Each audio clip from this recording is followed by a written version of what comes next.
मित्र आमच्या अपार्टमेंटला लागून शेती आहे आणि त्या शेतात आम्हाला रोज खूप वेगवेगळ्या प्रकारचे पक्षी बघायला मिळतात.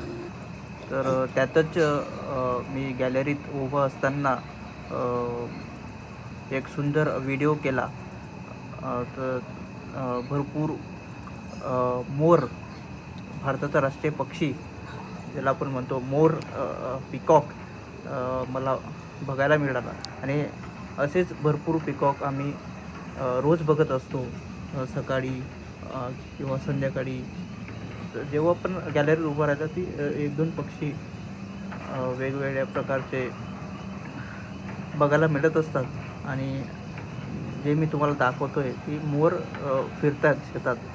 तर भरपूर 5-7 मोर आहेत, तुम्ही बघू शकतात आणि इकडे 3 मोर बसलेले आहेत. तर असे सुंदर नयनरम्य दृश्य रोज आम्हाला बघायला मिळत असतं.